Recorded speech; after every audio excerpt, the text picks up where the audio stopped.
It was folded in a drawer, under a dead woman's gloves, gone the colour of weak tea. 3 shillings, written in the steward's own hand, witnessed at the servants' sale. In Bath, a milliner held it to the window and stopped breathing entirely. The Duke found her in the yard, sleeves pinned, and could not look away. Hannah Revel folded the gloves back into the drawer the way you'd fold a hand over a face, gently, and with the sense that you were closing something for the last time. Kid leather, once white, now the colour of old piano keys. 12 pairs, 40 years of nobody's fingers in them. And under them, the thing she was still holding, the yellowed lace, gone the colour of weak tea, so fine that the light coming through the east window went straight through it and made a pattern on her wrist. Her left thumb was stained. It always was. Ink and tea and whatever else got at it. A dull brown mark that no scrubbing had ever taken off. She turned the lace against that thumb, lifted the little brass-handled magnifying glass that hung on a cord at her apron waist, and put her eye to it. Thelwall Hall, in that hour, is a specific kind of quiet. The east morning room takes the light first, straight across the floorboards, and by 8:30 it has crossed to the fireplace, and by 10 it's gone entirely, and the room is just cold again.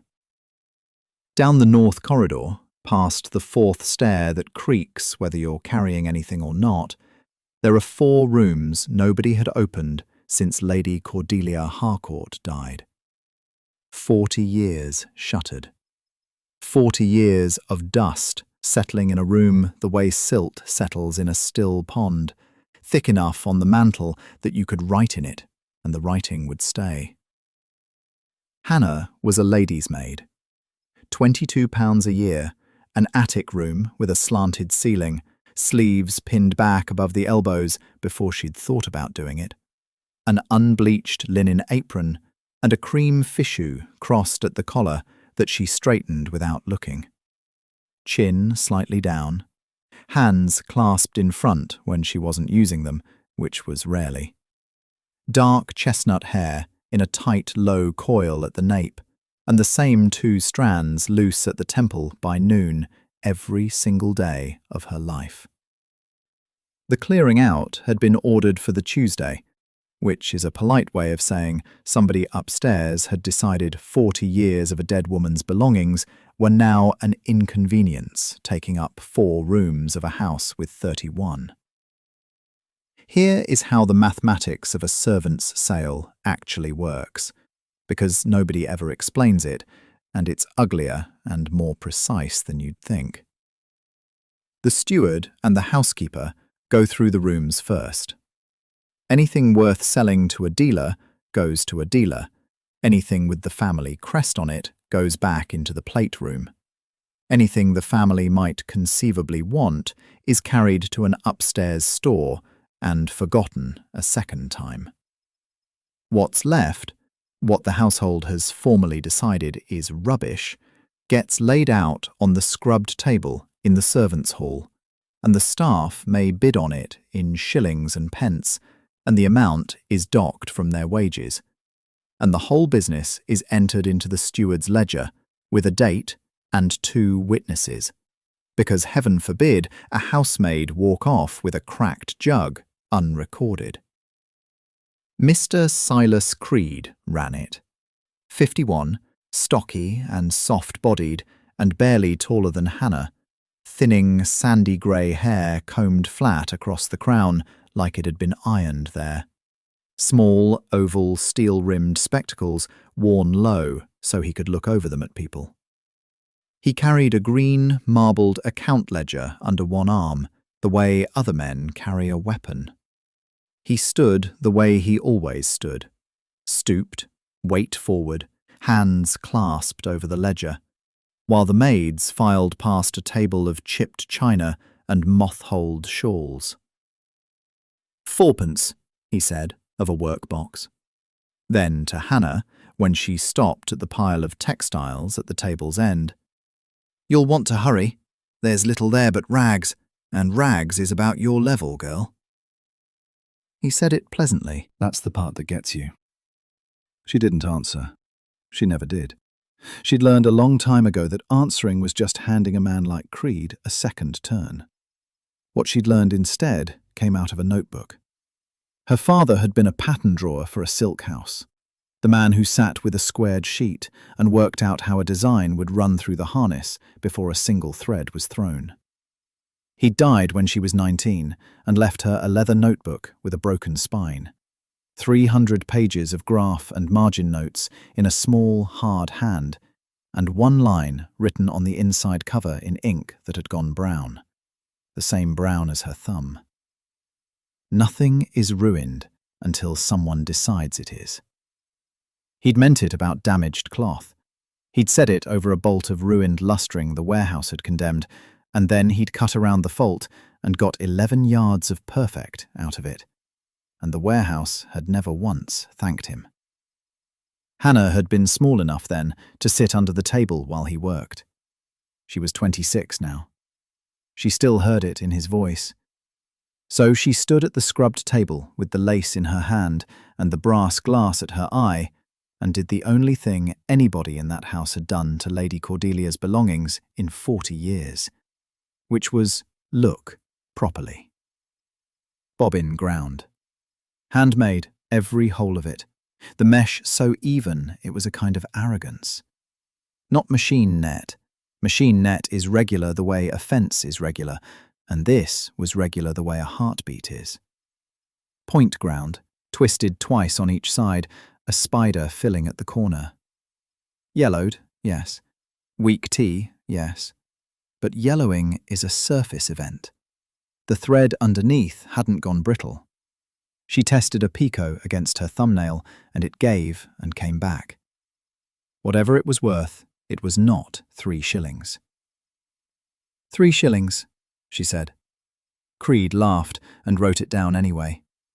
She counted the coins out onto the scrubbed table. 1, 2, 3, and stood there with her hands clasped at her apron front and watched him enter it in the green ledger. The date, the item, the sum, and both witnesses' names in his own hand. 3 shillings, out of wages of £8 a year, paid quarterly, minus the price of her own candles. That's what the house charged her for the privilege of hauling away something they'd already decided was garbage. She carried it up 4 flights in her apron pocket. The attic room at Thelwall Hall is 9 feet by 7, with a sloped ceiling that means she can only stand upright along one wall, and a window the size of a dinner tray that faces north. Cold light. Honest light, though. North light doesn't lie about colour, which is why every painter and every lacemaker in Europe fights for it. She waited until the house went quiet, lit her own candle, and set it behind a glass of water to throw the flame wider and softer across the boards. Then she laid the thing out and unhooked the small brass-handled magnifying glass from the cord at her waist. Under the lens, the grey stopped being grey. It came apart into structure. A mesh ground, hexagonal, each little 6-sided cell built not by twisting bobbins, but by a needle looping thread back on itself. Buttonhole stitch after buttonhole stitch, 100 to the inch, and every one of them the same size. That's the tell. Bobbin lace is plaited. You can see the braid in it if you look, threads crossing over and under like tiny hair.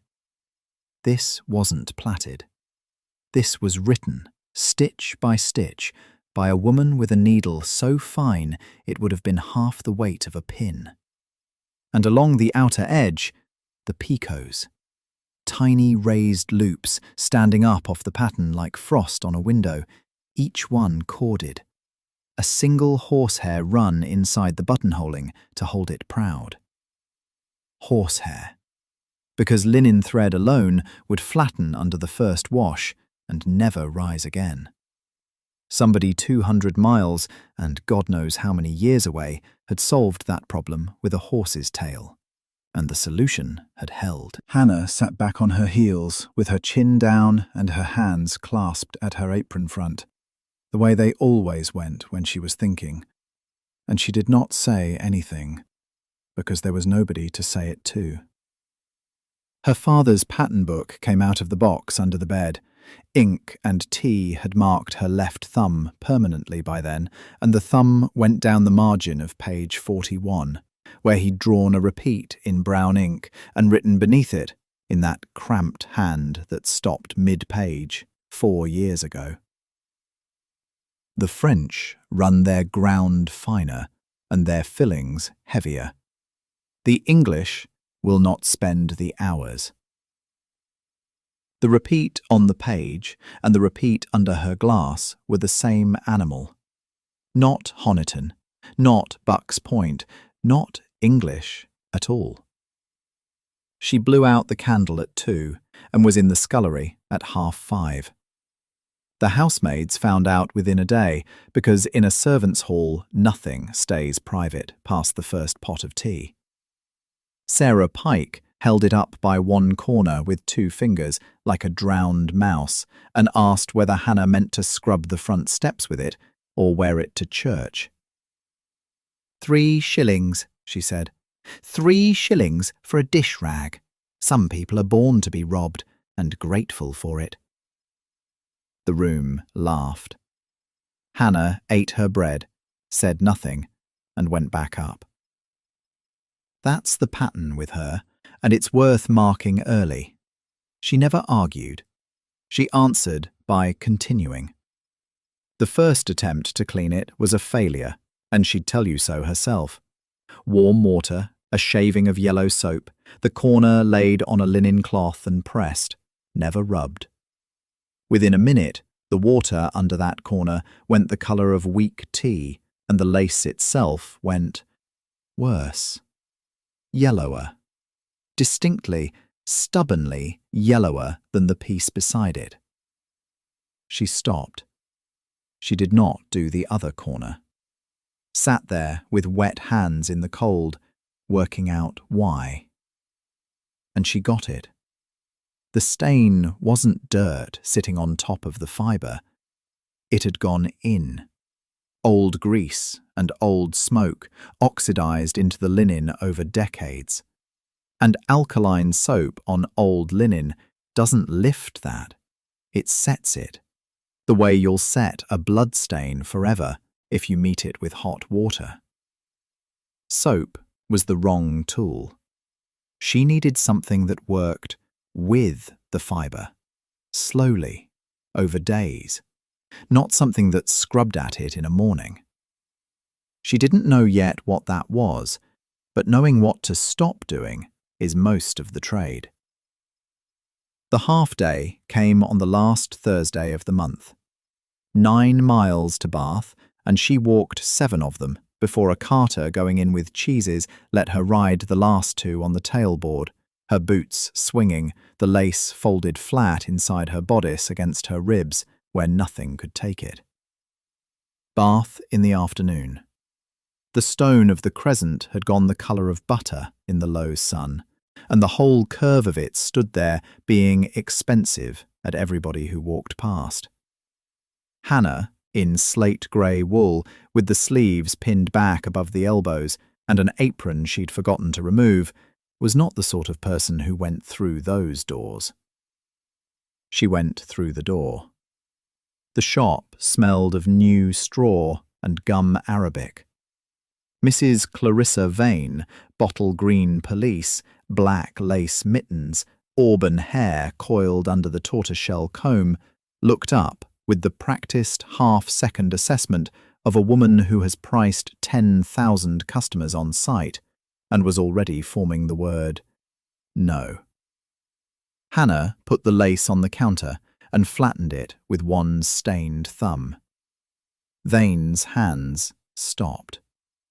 She lifted the folding ivory lace glass on its ribbon and bent over the counter, and the shop went very quiet.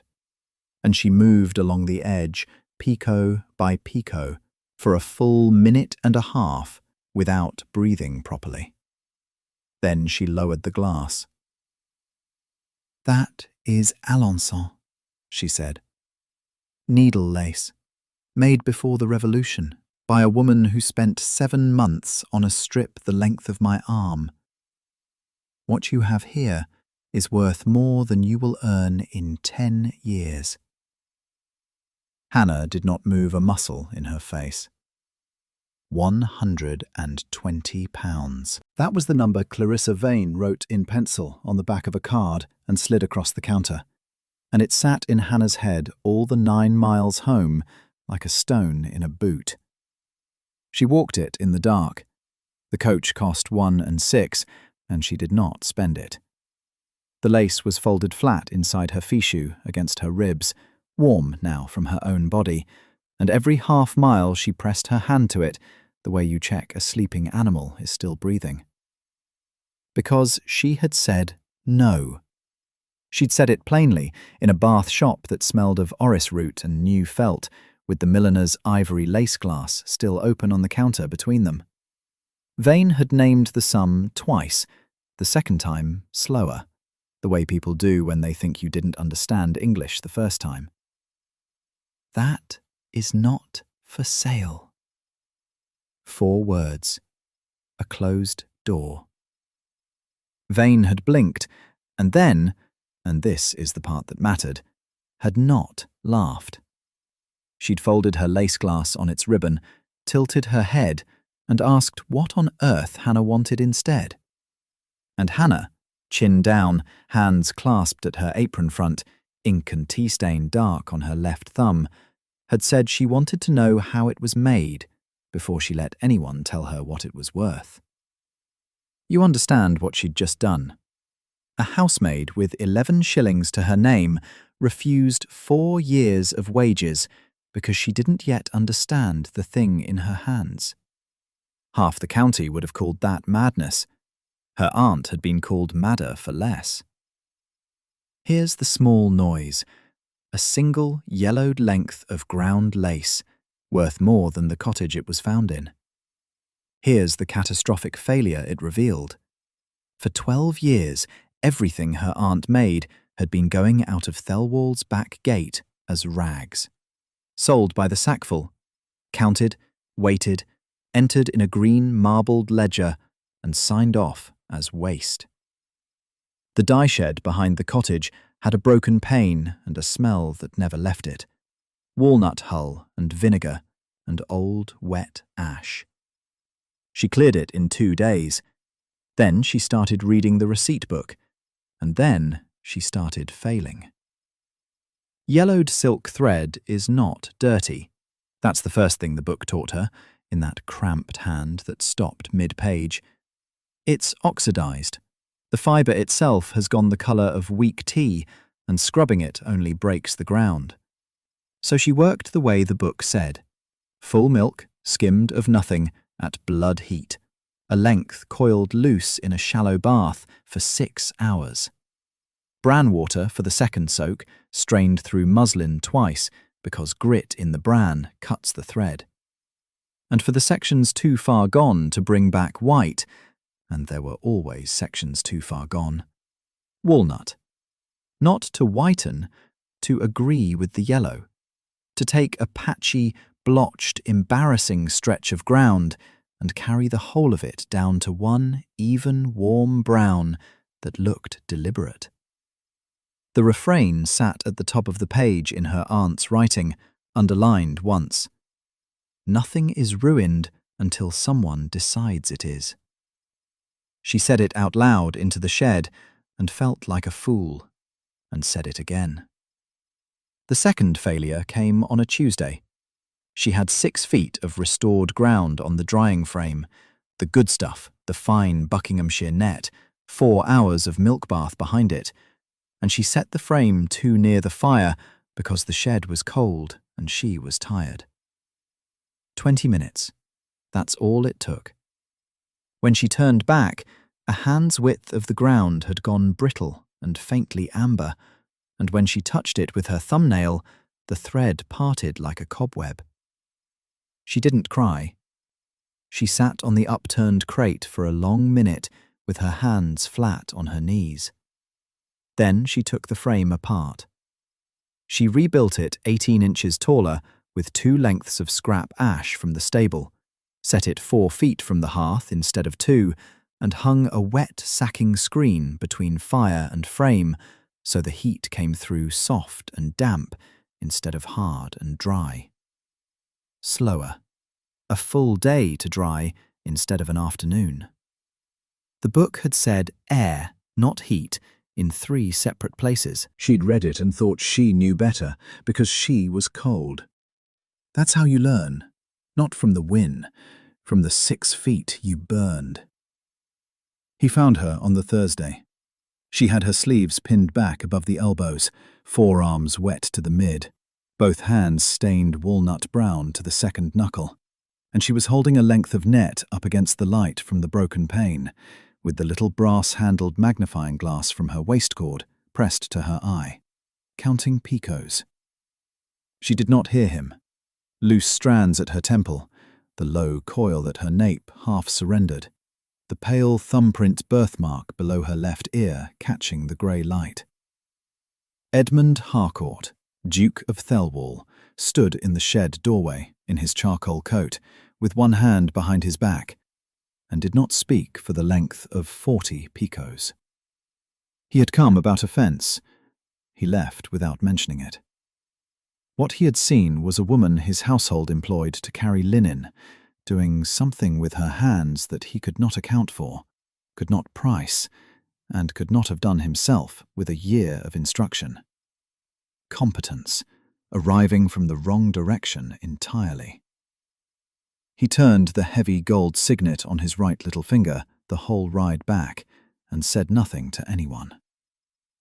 He crossed the yard again on Friday, twice on Saturday. His mother saw all of it. The Dowager Duchess sat erect in her chair by the east window, with the tortoiseshell needlework box at her elbow, needle poised, silver white hair smooth under its lace cap, and watched her son go past the glass for the 4th time in 6 days. "He has never once had business at the dye shed before." Then she put her head down and went back to her hem. The low stairs, the talk had already started. The scullery had it first, that Ravel had carried something to Bath and come back with nothing and looked pleased about it. That there was money in it, somewhere. That evening the Duke stopped in the stable-yard doorway, turning his ring, looking at the low light in the shed across the cobbles. Dinner was at 7. He did not go in. The green marbled ledger came open on Silas Creed's desk at 9:30 the next morning, and he found the page he was looking for in under a minute, because he'd written it himself. Sale of sundry effects, Lady Cordelia's apartments, 4 shillings and 6pence. His own cramped hand, his own initials at the margin. Witnessed by the under-butler, dated 11 months back, in ink that had gone slightly brown at the loops. Here's what changed between the writing and the reading. A milliner from Bath had been at a card table in the Crescent Rooms, and a milliner from Bath talks. Mrs. Clarissa Vane hadn't named her source, she never did, but she had said, brisk, chin lifted, black lace mittens flicking a card down, that the finest point ground she'd handled in 20 years had come out of a Somerset house that hadn't known what it had. And someone at that table had a cousin, and the cousin wrote to Thelwall. Creed did the arithmetic in the margin of the ledger with a pencil. 12 lengths. Bath was paying between £11 and £18 a length for restored point of that age. He wrote 300. He crossed it out. He wrote 450 and sat looking at it, with his pale blue eyes flat behind those small oval spectacles worn low on his nose. And what he felt was not shame. What he felt was exposure. £450 of estate property, sold for 4 and 6 by the estate's own steward. Put that in front of trustees and see how long a man keeps his post. So he crossed the yard. He came into the laundry court with the ledger clasped under one arm, weight forward, stooping the way he always stooped, and he smiled at her. That's the part that matters. He smiled. Hannah was at the trestle with her sleeves pinned back above the elbows, the coarse, unbleached linen apron damp at the front. Her dark chestnut hair pinned in that tight, low coil at the nape with the 2 strands loose at the temple that never once stayed put. She had a length of ground spread on white paper and the little brass-handled magnifying glass up at her eye. He explained, patiently, the way you'd explain to a slow horse, that there had been an error, that the lace was, and always had been, the property of the estate, that she would, of course, return it, and no more would be said. And wasn't it fortunate the matter had come to light before anyone had to think unpleasant things about a laundry maid with sticky fingers? She set the glass down on its cord. I'll need it in writing. 5 words. He blinked twice behind the spectacles, because writing was the one thing Silas Creed could not give her, and they both understood it in the same half-second. Writing meant a record. A record meant the first record, the one already sitting under his arm, in his hand, dated, witnessed, 4 shillings and 6pence, sold and gone and legally hers. He tried the other door. He mentioned her character. He mentioned that positions in a ducal household were not owed to anyone, least of all a woman who'd come up from a village nobody, with a dead father and nothing to her name but a box of his rubbish. He said the word rubbish carefully, the way you place a cup down. He said that a girl in her situation ought to have been grateful for the roof, and that gratitude, in his experience, was the one quality the lower sort never managed to learn. He said she was, and he wanted her to hear this clearly, replaceable by Friday. Then, softer, almost kind, dismissal without a reference. In this county, at 26. She didn't argue. She never argued. She picked the glass back up and went on reading the ground. Silence is a hell of a weapon when the other man came for a fight. Now, the part he didn't know she'd already found. 2 nights earlier, she'd gone through the household daybook in the linen store, because the linen store was hers, and nobody thought to lock what a maid can already open. Lady Cordelia's rooms had not held 12 lengths. They'd held 21. 9 of them were entered as disposed of, damp, burnt with the rags. Burnt. Point ground that took a woman a year to make, fed to a bonfire because it had gone yellow, and yellow reads as dirty to a man who's never in his life looked at anything through a glass. And that wasn't the year. That was the practice. 40 years of it, running back through 3 stewards and 2 housekeepers, a house so rich it had stopped being able to tell the difference between spoiled and merely old. They'd been shoveling a fortune out the back gate every spring since before she was born. Nobody had noticed. Nobody had been paid to notice. That's the whole trick of a great house. The waste is invisible because looking at it is beneath everyone. He left her with an offer on his way out, tossed over the shoulder like a coin. £120. For the lot, for her silence, for the daybook back on its shelf and her mouth shut and her position secure. He said it as though he were being generous, and to be fair to the man, by his own accounting, he was. £120 was 9 years of her wages. That night, the rain came in off the levels and sat on the roof of the laundry court like something with weight. She sat at the kitchen table with one candle and a cup of tea going cold, and her ink and tea-stained left thumb pressed flat against the wood. And she was tired in the way that gets into the joints, and she thought about 9 years. About a room with a fire in it. About never again explaining herself to a man with a ledger. The easy path was right there, dry and warm and signed. She reached, instead, for her father's pattern book and opened it to the page where his hand stops. The ink had gone brown with age, but the words held.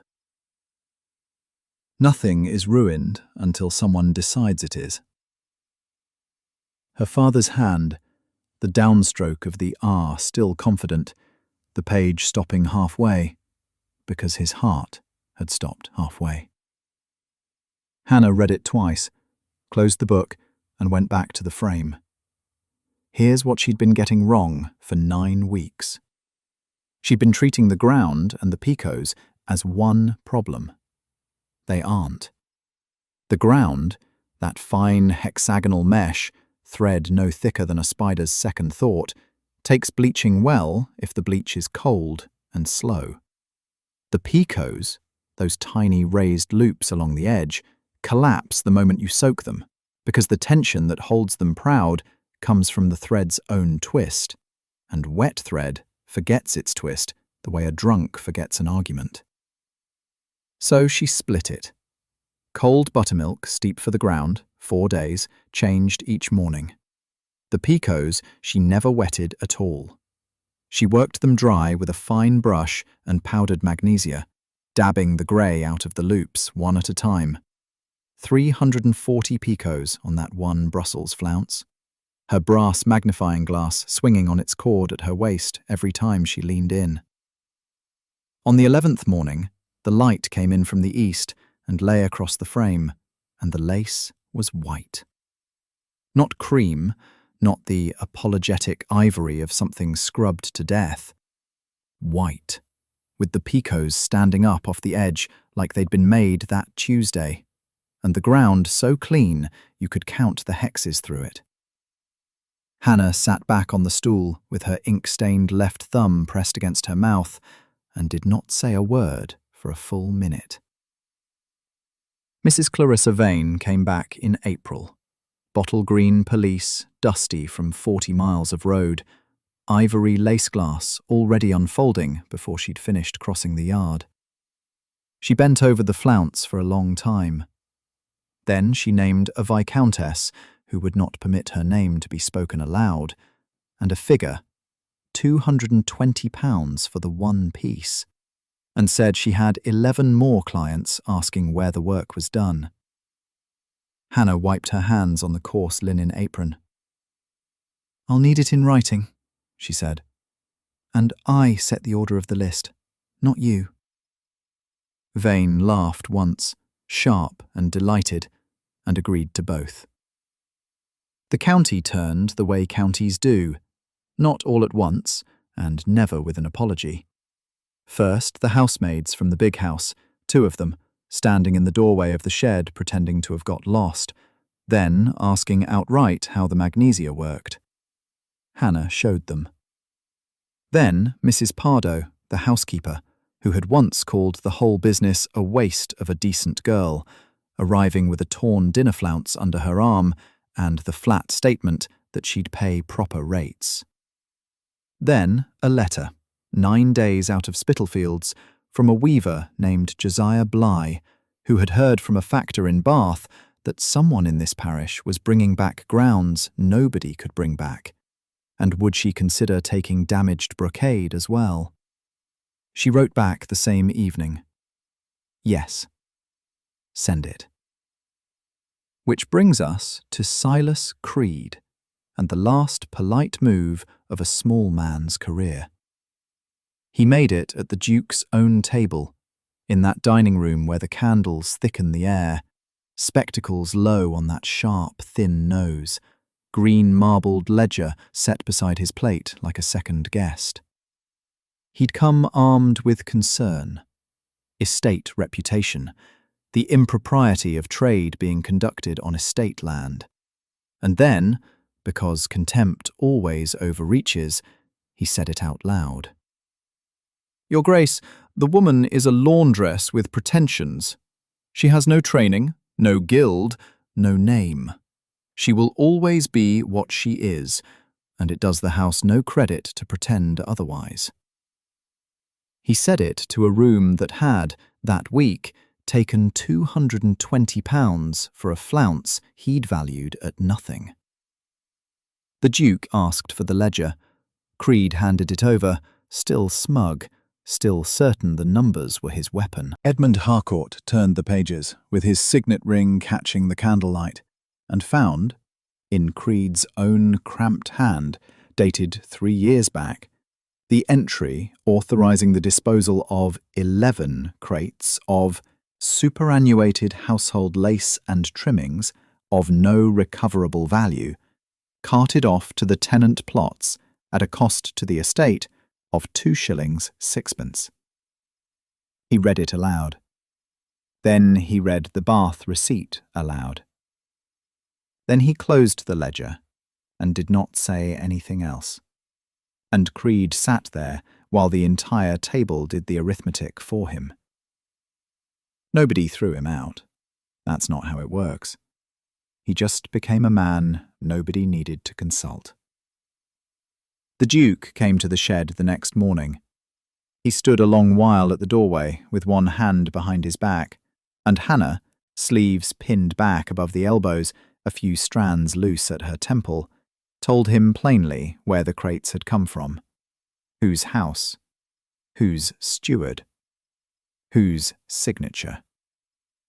She did not soften it, and she did not accuse him.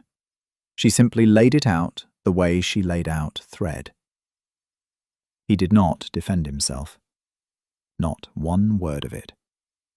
He turned the signet ring twice and said that she was right, and that he had never once looked at what left his own gates.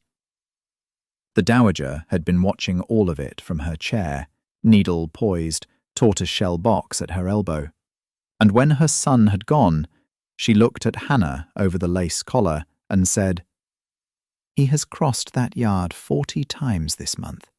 He has never once had a reason." Then she took up her needlework again.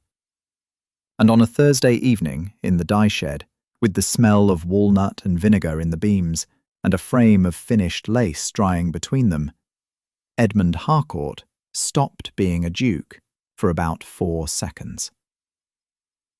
"I have organized my whole life around not wanting anything," he said. "I would give up every part of it to be allowed to want this. Will you have me?" She didn't look up from the drying frame. The lace lay pinned across it in a pale grid, 41 hours of groundwork under her hands, and she pressed one pin down a half turn before she answered him. "Then say it where Creed can hear." That's all. No swoon, no speech, no tears in the dye shed. Just a woman with a stained left thumb telling a duke that a private truth isn't worth much until it's spoken in a room with witnesses in it. He did it the following Tuesday, in the estate office, standing at the window with one hand behind his back, like always, turning the signet ring on his little finger, while Silas Creed stood there with the green marbled ledger clamped under his arm, and that little sour smile he wore whenever Hannah's name came up.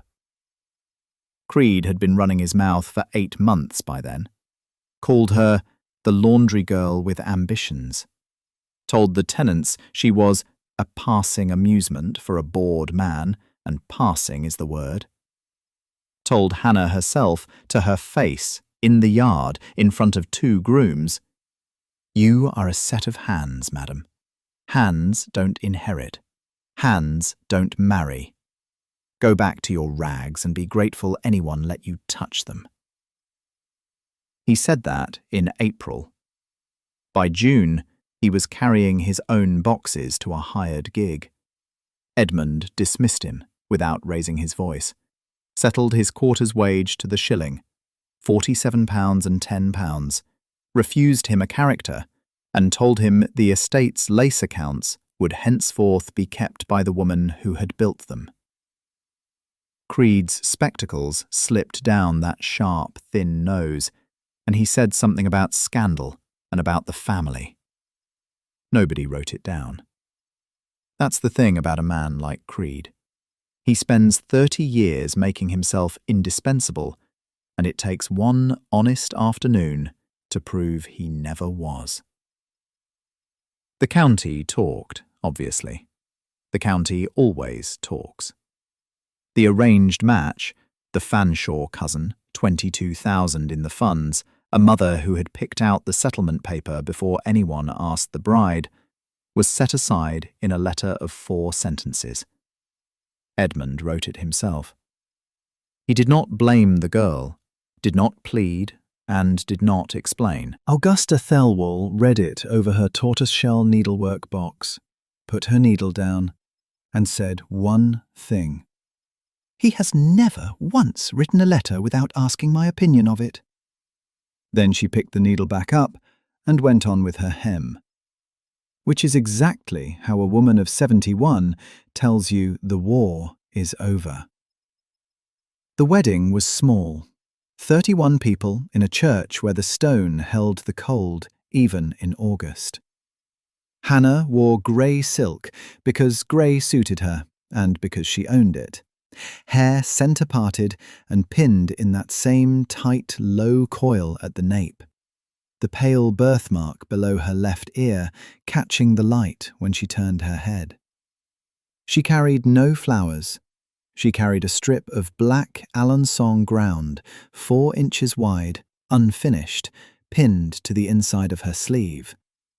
Because there was a lot on the frames that week, and a bride can think about repeats during a sermon like anybody else.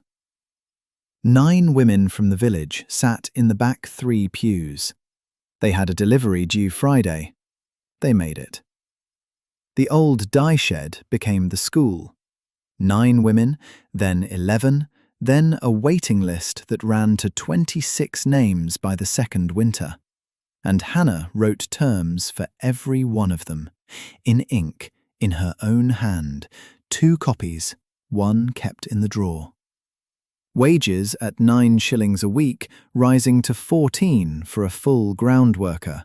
Coal found, candles found, and a clause that said the pattern books belonged to the house, but the skill belonged to the woman, and she could carry it anywhere she pleased. Nobody had ever put that in writing for a lacemaker in England. Nobody had thought to. The numbers, since numbers are what people believe. The first full Alençon flounce, 3 yards 11 inches, black, worked on the recovered whalebone bobbins, went to Mrs. Clarissa Vane in Bath, who came herself, chin lifted, hands quick, and held her folding ivory lace glass over it for 11 silent minutes before she named a figure. 240 guineas. She sold it inside a fortnight for 400. By the 4th year, the Thelwall lace rooms cleared £3,180 a year against an estate that had been bleeding £900 annually before Hannah touched it. Creed's ledger, the famous green one, is still on a shelf in the office. It stops mid-page. It always was going to. And the ones who laughed came back the way people always do. Never with an apology. With an order. With a daughter. with a question asked properly, hat in hand, on a Thursday. 22 years on, that same shuttered room off the north corridor still smells of camphor and old paper, and the light still comes in narrow when the shutters opened. A young woman stands in it with her sleeves already pinned back without being told, because that's how the good ones start. Hannah pulls the drawer. Same drawer. 19 pairs of gloves inside, foxed and yellowed, and worth more now than the house they sit in. And she sets it down on the table the way you'd set down something sleeping. "They told me this was rubbish," she says. "They told me to burn it." The girl waits. Nothing is ruined until someone decides it is. Don't be the one who decides. Behind them, in the doorway, a man of 60 stands military straight with one hand behind his back, turning a heavy gold signet ring on his little finger, saying nothing, watching a woman work the way he has watched her work for 23 years and never once got tired of it. That's the whole trick, by the way. Somebody throws a thing away. Somebody else looks at it properly. There's a drawer like that in nearly every house in England. Go find yours.